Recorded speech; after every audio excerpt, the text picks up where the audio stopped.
खुशामदीद। इस्तकबाल है आपका, बहुत बहुत शुक्रिया आप सभी का हमारे साथ ज्वाइन करने के लिए। एक बार फिर से आपको गुड मॉर्निंग कहेंगे और उम्मीद करते हैं कि आप बिल्कुल ठीक ठाक खैर आफियत से होंगे। प्रोग्राम आप देखना शुरू कर चुके हैं सलाम जेके दिल्ली के स्टूडियो से बराह रास्त। हमेशा की तरह आज भी 8:35 से 10 बजे तक हमारा और आपका साथ रहेगा और इस 90 मिनट के सफर के दौरान हमारी कोशिश रहेगी कि मुख्तलिफ मौज़ूआत आपके सामने रखें। खबरें अलग अलग इलाकों की, इस वक्त कुछ ताज़ा तरीन खबरें आ रही हैं और अगले 12-24 घंटों के दौरान क्या कुछ सूरत हाल मुल्की सतह पर और बैनुल-अक़वामी सतह पर जिन जिन इलाकों के अंदर कशीदगी है वहां पर भी हमारी नजर रहती है। इसके अलावा हिस्ट्री ऑफ द डे में भी हम कुछ चीजें आप तक खास पहुंचाते हैं और इस प्रोग्राम में कोशिश सबसे ज्यादा जो रहती है कि नई दिल्ली से जम्मू कश्मीर तक और मरकज के जेर इंतजाम लद्दाख में क्या कुछ हलचल दिन भर रहती है। सरकारी फैसले, इंतजामिया के फैसलों के बाद अवाम का रद्द-ए-अमल इस पर क्या है, ये सारी चीजें एक एक करके आपके सामने रखेंगे। तज्जिया भी करते हैं, तबसरा भी होता है और ग्राउंड रिपोर्ट्स भी आप तक पहुंचाई जाती हैं। आज के प्रोग्राम में भी जहां पर टेलीविजन पर ये नशरियात आप देख रहे हैं, सोशल मीडिया साइट्स का सहारा लेकर भी आप अपना फीडबैक हम तक जरूर पहुंचा सकते हैं। इसके अलावा प्रोग्राम में जुड़ने के लिए आप सोशल मीडिया प्लेटफॉर्म्स पर हमारे साथ ज्वाइन करेंगे लाइव प्रोग्राम में। लेकिन प्रोग्राम का आगाज इससे पहले हम खबरों से करें। तय फॉर्मेट के मुताबिक हिस्ट्री ऑफ द डे की तरफ चलेंगे और हमारे साथ गौर कुछ स्टूडियो में ज्वाइन कर चुके हैं जो हिस्ट्री ऑफ द डे पर नजर डालेंगे। बहुत बहुत शुक्रिया आसिफ रशीद। तो प्रोग्राम की शुरुआत में सबसे पहले बात करेंगे तारीख में आज के दिन के हवाले से, यानी कि आज 16 फरवरी है और आज क्या कुछ हुआ वो हम आपको बताएंगे। 16 फरवरी 1601 मुगल बादशाह अकबर असीर गढ़ के नाकाबिल तस्खीर किला में दाखिल हुआ है और साल 2003 में यानी कि 16 फरवरी 2003 में हिंदुस्तानी नजाद कल्पना चावला दूसरे खलाई सफर पर रवाना हुई और साल 2014 में आज ही के दिन यानी कि 16 फरवरी 2014 में पाकिस्तान के हजारा में बम धमाकों में 84 लोगों की मौत हुई है और आज ही के दिन 16 फरवरी 1945 में हिंदी फिल्मों के नामानिगार और स्क्रिप्ट राइटर जावेद अख्तर की पैदाइश हुई है।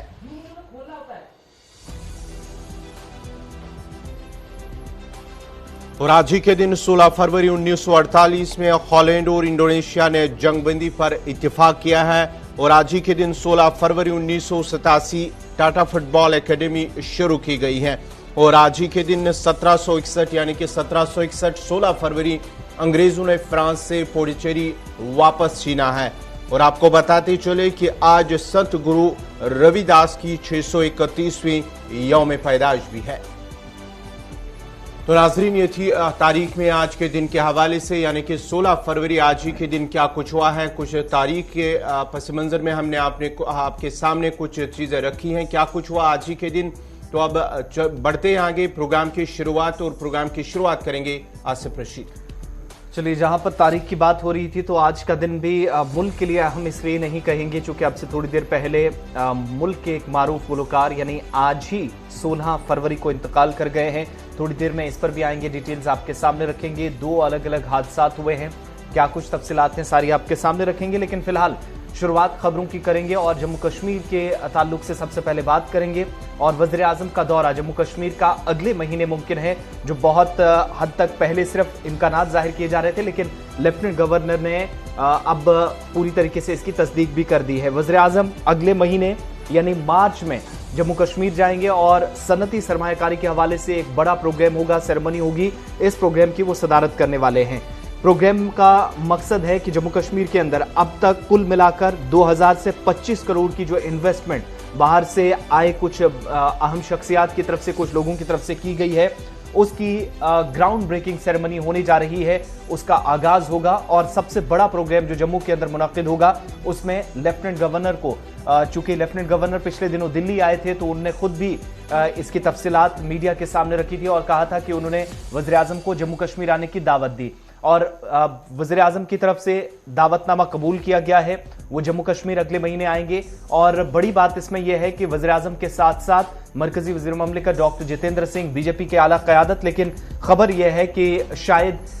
वज़ीर दाखिला अमित शाह भी जम्मू कश्मीर जा सकते हैं। करीब 25,000 करोड़ रुपए की सनती सरमायाकारी का जब आगाज होगा तो वज़ीर दाखिला भी वज़ीर आज़म के हमरा हो सकते हैं। और वज़ीर आज़म का दौरा जब है, जिसकी तस्दीक कल भी जम्मू के अंदर एक अहम फंक्शन के दौरान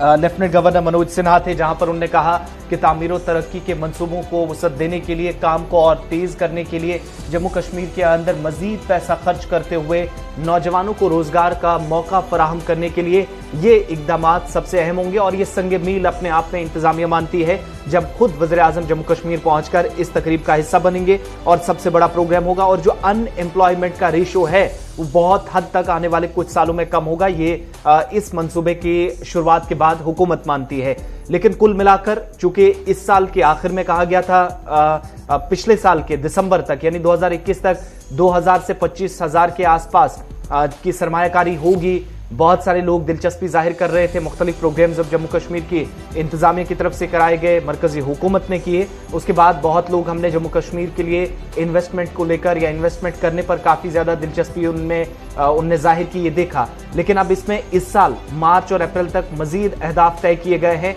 तकरीबन 4,000 करोड़ से प्लस ये सरमायाकारी जाएगी, जो लेफ्टिनेंट गवर्नर ने खुद एक तकरीब के दौरान भी कहा। और सबसे बड़ी बात यह है कि अगले महीने मार्च में तारीख फाइनल कौन सी होगी ये देखना बाकी है, लेकिन तकरीबन माना जा रहा है कि 10 से 15 के आसपास ये प्रोग्राम हो सकता है। बड़ी तकरीब होगी, ग्राउंड ब्रेकिंग सेरेमनी होगी, जब तक पैसा आया है उसको कैसे इस्तेमाल करना होगा ये हिकमत अमली अपनी जगह तरतीब दी जा रही है। लेकिन इस प्रोग्राम में वज़ीर आज़म बतौर मेहमान खुसूसी शिरकत करेंगे और सदारत भी इस प्रोग्राम की वज़ीर आज़म को सौंपी गई है। और हो सकता है कि वज़ीर दाखिला कभी मन बने वो भी इस प्रोग्राम के लिए जम्मू कश्मीर पहुंच जाएंगे। तो चलिए, ये थी जम्मू कश्मीर के हवाले से, जहां वज़ीर आज़म मार्च के पहले या दूसरे हफ्ते दौरा करेंगे और एक बड़ी तकरीब में वो मेहमान खुसूसी के बतौर शिरकत करेंगे, जहां 20 से 25,000 करोड़ की सरमायाकारी होगी। और इस सिलसिले में एक तकरीब होगी। मनोज सिन्हा LG जम्मू कश्मीर की उनकी जानिब से बाज़ाब्ता तौर पर कहा गया है कि जहाँ उन्हें दावत दी गई और दावत को कबूल किया गया, लेकिन अभी तक तारीख तय नहीं हुई। माना जाता है कि पहले या दूसरे हफ्ते, मार्च के पहले या दूसरे हफ्ते में तकरीब मुनक्कद होगी। तो बढ़ते हैं आगे। बात जम्मू कश्मीर की हम कर रहे हैं, तो जम्मू कश्मीर की एक और बड़ी खबर है जम्मू कश्मीर के हवाले से। तो जम्मू कश्मीर और लद्दाख हाईकोर्ट की जानिब से हुकूमत को फटकार लगाई गई है। हाईकोर्ट ने हुकूमत पर 10 लाख रुपए का जुर्माना आयद किया है और हाईकोर्ट में कहा गया है कि जमींदारों से जो जमीन ली गई है लेकिन अभी तक उन्हें मुआवजा नहीं मिला है, मुआवजे से गैर मुअय्यना मुद्दत तक महरूम नहीं रखा जा सकता, ये अदालत की जानिब से कहा गया है। दरअसल जो शुमाली कश्मीर के कानली बाग इलाका है, वहां पर जो किसान है, जमींदार है, उनसे जमीन ली गई है हुकूमत की जानिब से। गुज़श्ता कई सालों से उन्हें मुआवजा नहीं मिला है, जिसके बाद ही अब हुकूमत की जानिब से, कोर्ट की जानिब से हुकूमत को ये फटकार लगाई गई है कि अगर उन्हें जमीन उनसे ली गई है लेकिन गुज़श्ता कई दहाइयों से उन्हें मुआवजा नहीं मिला है, जिसको लेकर हुकूमत को फटकार लगाई गई है और 10 लाख रुपए का जुर्माना भी आयद किया गया है। ये मामला शुमाली कश्मीर का है और अपने आप में अहम इसलिए है चूंकि जम्मू कश्मीर के अंदर हुकूमत की जानिब से कई मरतबा हमने देखा कि ज़मीनें ली गई और मुख्तलिफ प्रोजेक्ट्स भी बनाए गए, लेकिन प्रोजेक्ट्स बनने के बाद भी जिस शख्स से ज़मीन ली जाती रही है उसके साथ किया गया वादा पूरा नहीं हुआ। अब जाकर इसी तरह के एक मामले पर जो कि कनली बाग बारामूला का था, हाईकोर्ट ने गैर जरूरी कानूनी चाराजोई के लिए हुकूमत पर जो ये कीमत है 10 लाख की वो आयद की है, यानी एक तरह से जुर्माना कह लीजिए इसको। और जम्मू कश्मीर और लद्दाख हाई कोर्ट ने जब इस पर समाअत की, कनली बाग बारामूला का मामला था, तो देहातों को कई दहाइयों तक गैर जरूरी कानूनी चाराजोई में घसीटने और तकरीबन 40 सालों से हासिल की गई जमीन के मुआवजे से महरूम रखने का इल्जाम हुकूमत पर लगा है और 10 लाख रुपए का जुर्माना आयद अदालत की तरफ से कर दिया गया है। चीफ जस्टिस पंकज मित्तल और जस्टिस संजय धर की डिवीजन बेंच ने इस मामले की समाअत की और तशवीशनाक सूरत हाल इसे करार दिया और रियासत मुकम्मल मुआवजा अदा किए बगैर निजी जमीन हासिल कर रही है, ये कम से कम अब अदालत के अंदर भी क्लियर हुआ। इसके अलावा रियासती हुकूमत से यह कहा गया कि इस किस्म की कार्रवाई या कोई भी अगर इस तरह का अमल होता है वो काबिल कबूल नहीं है और इसे गैर मुय्यना मुद्दत तक जारी रखने की इजाजत नहीं दी जा सकती। यानी जमीन आपने 30 से 40 वर्ष पहले ली है लेकिन मुआवजे के लिए आज भी वो लोग इंतजार कर रहे हैं जिनसे किसी सरकारी मंसूबे के लिए, सरकारी काम के लिए, किसी प्रोजेक्ट के लिए जमीन ली गई। अब प्राइवेट जमीनें ली जा रही हैं लेकिन विदाउट कंपनसेशन का जिक्र किया गया खुसूसी बेंच की तरफ से, जिसका मतलब यह हुआ कि हुकूमत की जानिब से इस मामले पर अब तक कोई ज्यादा तवज्जो नहीं दी गई है। सीधा श्रीनगर चलेंगे, हमारे साथ कश्मीर ब्यूरो चीफ हिलाल हंजूरी भी इसी खबर पर ज्वाइन कर चुके हैं। बहुत शुक्रिया हिलाल ज्वाइन करने के लिए। बड़ा इंपॉर्टेंट मामला है, हालांकि अलग अलग इलाकों के अंदर हम देखते थे इस तरह की शिकायत आती थी, लेकिन कल्ली बाग का ये जो मामला है इसको किस एंगल से देखा जाए? क्या हुकूमत की असल में जो लापरवाही माजी में रही है, मौजूदा निजाम के अंदर भी चल रही है, उसको एक फटकार लगी है, इस एंगल से बड़ी बात माना जाए, या फिर सिर्फ एक इलाके तक महदूद किया जाए? चूंकि कल्ली बाग का एरिया था जहां पर यह केस सामने आया था, जिसके बाद डिवीजन बेंच ने इसकी समाअत की है। देखिए, जैसा कि कहावत है कि माइट इज राइट, लेकिन आज जम्मू कश्मीर की हाईकोर्ट ने इस कहावत को गलत किया जी। कि बाग बारामूला का जो एरिया है, जहां से लैंड एक्विजिशन एक्ट के तहत रिहायशी कॉलोनी की तामीर के लिए सरकार ने जो जमीनें लोगों से हासिल की थी, तो 40 साल के बाद आज उन लोगों को इंसाफ हासिल हुआ है। क्योंकि साल 1978 के अंदर ये जमीनें मई के महीने में उनसे ली गई थी और उनके साथ जो कैश रिवॉर्ड था जो उन्हें देना था मुआवजे की सूरत में, वो तय हुआ। लेकिन इसके बाद 1998 में पहली किस्त उनको मिली और 1998 के बाद कोई भी किस्त उन्हें फराहम नहीं की गई। हालांकि उस जमीन पर माना जा रहा है कि दीगर लोग आराम से रह रहे हैं जिनके लिए वो कॉलोनी वहां पर बनाई गई थी, लेकिन जिनकी ये जमीनें थी उन्हें अपने हक से महरूम रखा गया था। अब जो डिवीजन बेंच है जम्मू कश्मीर हाई कोर्ट की, जिसमें यहाँ के जो चीफ जस्टिस है, उनकी सरबराही में एक बेंच ने अब फैसला दिया है और जम्मू कश्मीर की सरकार पर या रेवेन्यू डिपार्टमेंट पर इस हवाले से उन्होंने 10 लाख रुपए का जुर्माना, और इस तरह से इसे हिस्टोरिक डिसीजन कहा जा सकता है, क्योंकि काहिलबाग बारामूला का ये पहला वाक़ा नहीं है, ये पहला जो केस है वो नहीं है कि जहां पर लोगों की जो पैसे थे, जो रुकुमात थे, जो मुआवजा था वो पेंडिंग था, बल्कि बहुत सारे जगहों पर जहां सरकार ने जमीनें मुख्तलिफ पंचायतों के तामीर के घर से लिया है, जहां सड़कों की तामीर के लिए लिया गया है, जहां पर हॉस्पिटल्स और स्कूल्स की तामीर के लिए लिया गया है, ऐसे लोगों को आश्वासन दिए गए हैं और उन्हें उम्मीदें दी गई थी कि उन्हें मुआवजा दिया जाएगा, लेकिन हम देख रहे हैं कि बरसों से उन्हें यह मुआवजा नहीं दिया जा रहा है। लेकिन आज जो ऑनरेबल कोर्ट की जानिब से डिसीजन आया है, इसी का एग्जाम्पल सेट हो गई है उन डिपार्टमेंट्स के लिए भी कि शायद अब ऐसे के लिए जिनकी जमीनें अलग अलग चीजों की या अलग अलग तामीरात के लिए ली गई हैं, उन्हें भी मुआवजा देने के लिए एग्जाम्पल सेट हो गई है, क्योंकि अब यही क्राइटेरिया तकरीबन हर जगह पर जो है आएगा और इसी क्राइटेरिया के तहत उन्हें भी बाकी का जो मुआवजा है वो देना होगा। हिलाल, बेंच की तरफ से भी कहा गया कि 40 सालों से गैर मुना मुद्दत के लिए या इस तरीके से छोड़ देना कि आप जमीन एक्वायर करते हैं लेकिन मुआवजा नहीं देते हैं, ये इंसानी हुकूक की पामाली के मुताबिक है या इसके साथ ताबीर किया गया अदालत की तरफ से। तो क्या ये माना जाए कि सिर्फ ये एक मामला है जिस तक महदूद रखा जाए इस केस को, या फिर हम देख रहे हैं कि हमने मुख्तलिफ डिपार्टमेंट्स का आपने जिक्र किया, तो प्रोजेक्ट्स कई इलाकों के अंदर बने, जमीनें ली गई, नौकरी और यहां तक कि मुआवजा देने की बात हुई, उन केसेस में भी सेम सिचुएशन बनती है? कोई जमीन है और उसके बाद वो उस पर अपना हक रखते हैं, न सिर्फ हक रखते हैं बल्कि ऑनरेबल कोर्ट का कहना है कि जिस किसी के पास मिल्कियती जमीन है वो उसका फंडामेंटल राइट है, बुनियादी हक है, और उस बुनियादी हक की हक तलफी चाहिए। और यही वजह है कि ऑनरेबल कोर्ट ने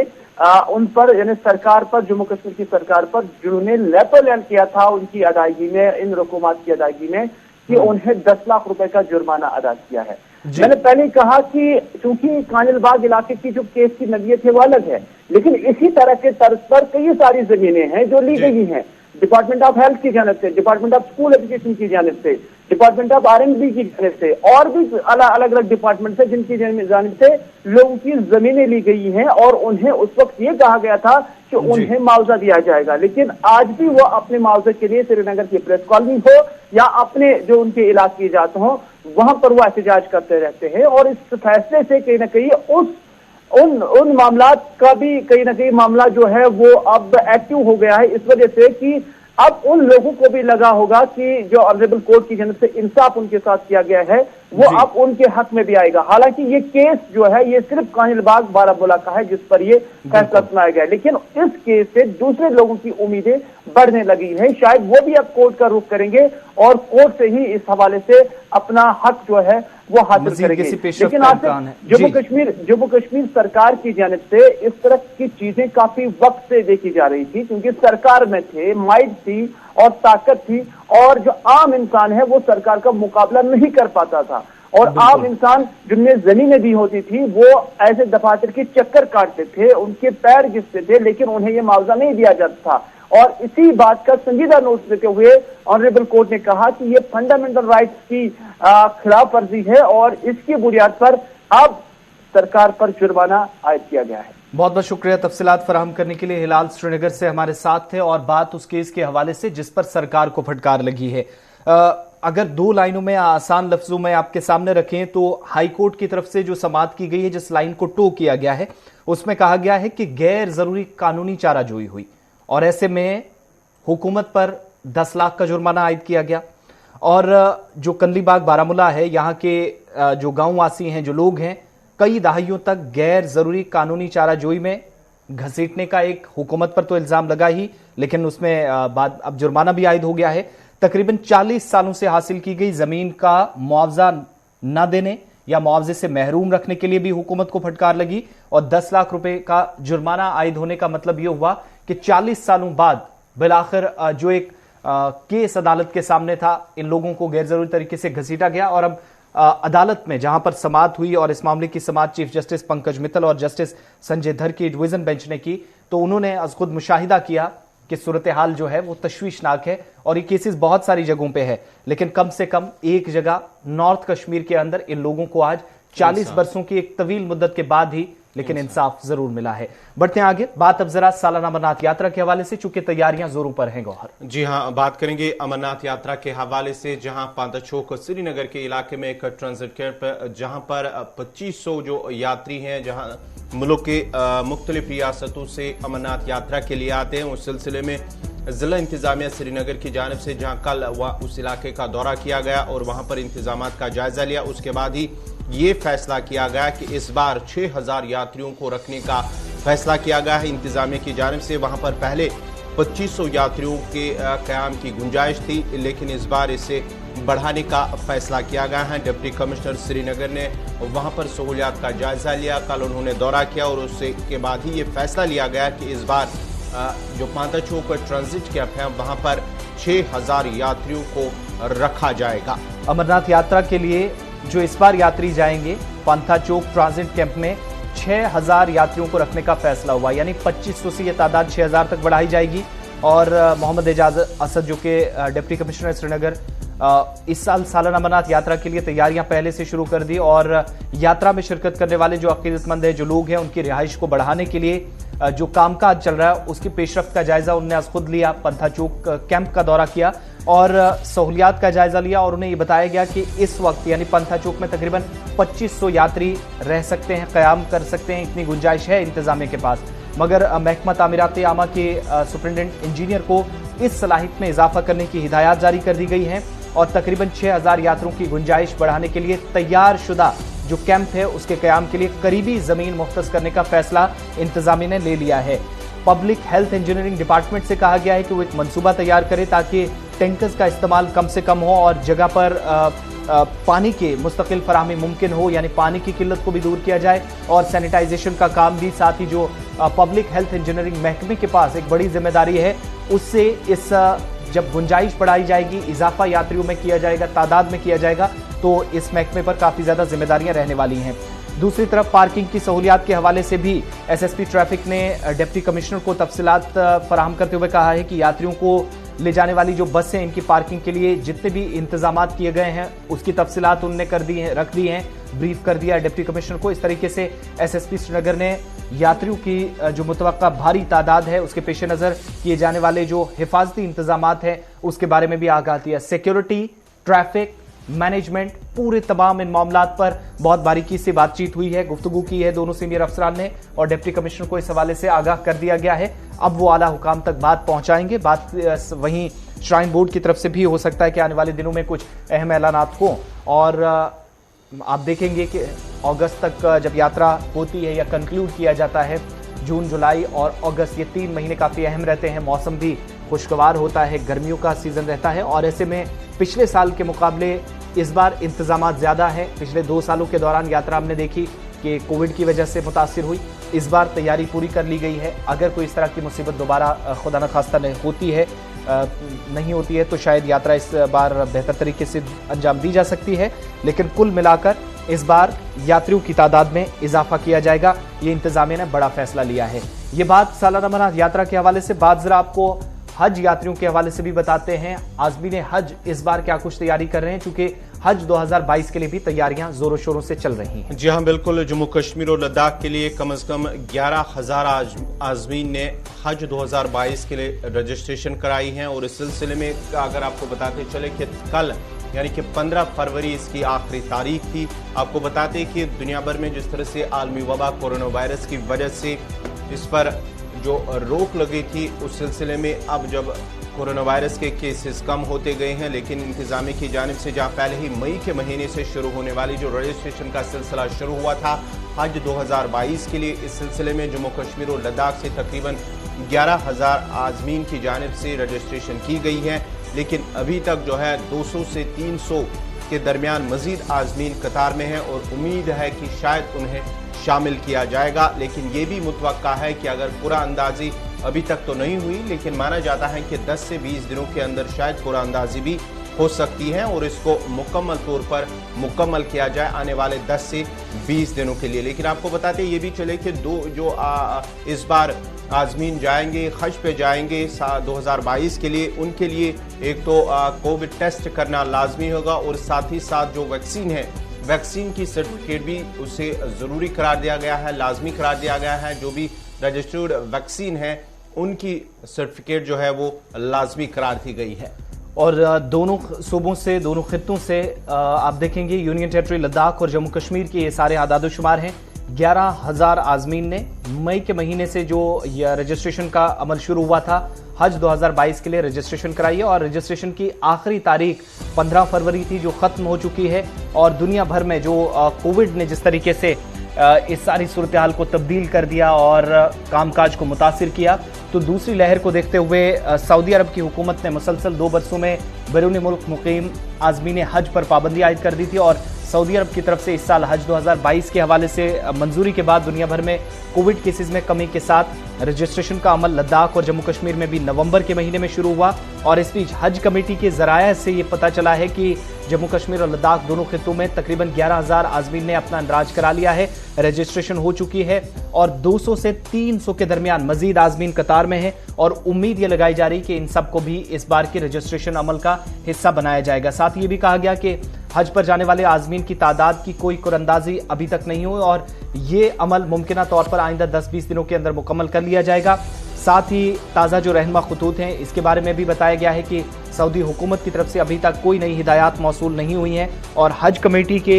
जो ज़राया हमारे वो ये बताते हैं कि अभी तक ये भी तय नहीं हुआ है कि फॉर्म जमा कराने और रजिस्ट्रेशन की आखिरी तारीख में कोई तौसीक की जाएगी या नहीं। लेकिन फिलहाल 3,000 आज़मीन मजीद इंतजार कर रहे हैं, इस अमल का हिस्सा बनने के लिए कतार में हैं। और अगर मजाज अथॉरिटी या जो जिसके पास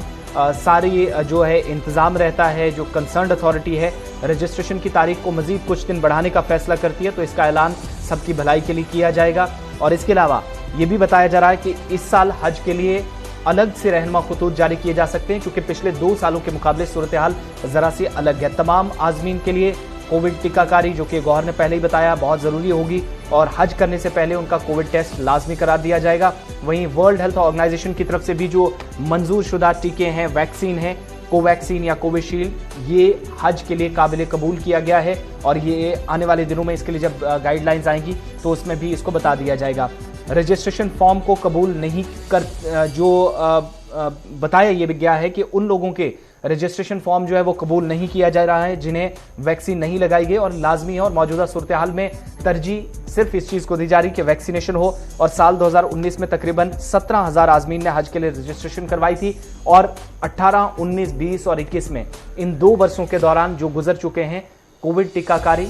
कोविड वैक्सीनेशन भी चली, लेकिन इसके बावजूद केसेस कुछ हिस्सों में कम नहीं हुए। एहतियात बहुत ज्यादा बरती जा रही है, इसलिए सऊदी हुकूमत की तरफ से जो गाइडलाइंस हैं और मरकजी सरकार भारत की तरफ से भी मरकजी वजारत ने भी इस सिलसिले में नई गाइडलाइंस जारी करनी है, जिसके बाद आगे का फैसला किया जाएगा। यात्रा के बाद हज के हवाले से यह अहम खबर थी, और हज पर जाने वाले लोगों के लिए ये भी चूंकि कोविड टीकाकारी लाजमी करार दी गई है, और आने वाले 10-20 दिनों के अंदर ये भी कम से कम साफ हो जाएगा कि जो डेट कल खत्म हुई है यानी 15 फरवरी को अब तक 11,000 लोगों ने रजिस्ट्रेशन करवाई है, क्या इसमें मजीद तौसी की जाएगी, इजाफा होता है इस तादाद में 1100 से आगे तादाद, और मुमकिन तौर पर बढ़ेगी अगर डेट और भी कुछ दिन आगे बढ़ाई जाती है। वक्त यहां पर छोटे से ब्रेक का है, ब्रेक के उस पार आप हमारे साथ रहेंगे। एक और अहम खबर आपको बताएंगे कि जम्मू कश्मीर इंतजामिया की तरफ से क्या कुछ दावे किए जा रहे हैं, और गुर्बत के खात्मे के लिए अब क्या कुछ कदम मरकजी सरकार के साथ मिलकर जम्मू कश्मीर इंतजामिया उठाने जा रही है, और बताएंगे कि गुलिस्तान न्यूज की खबर का असर उस दूर दराज बालाई इलाके के अंदर देखने को मिला जहां पर इंतजामिया पिछले कई बरसों से, या यूं कह लीजिए कई दहाइयों से पहुंची ही नहीं थी, लेकिन जब गुलिस्तान न्यूज का कैमरा पहुंचा तो उसके बाद इंतजामिया ने होश के नाखून लिए, और उन लोगों के लिए इंतजामिया अब काम शुरू कर चुकी है जो 1 दर्जन से ज्यादा तादाद जिनकी है बिनाई से महरूम है। वक्त छोटे से ब्रेक का, उस पार सारी तफसीलात आपके सामने।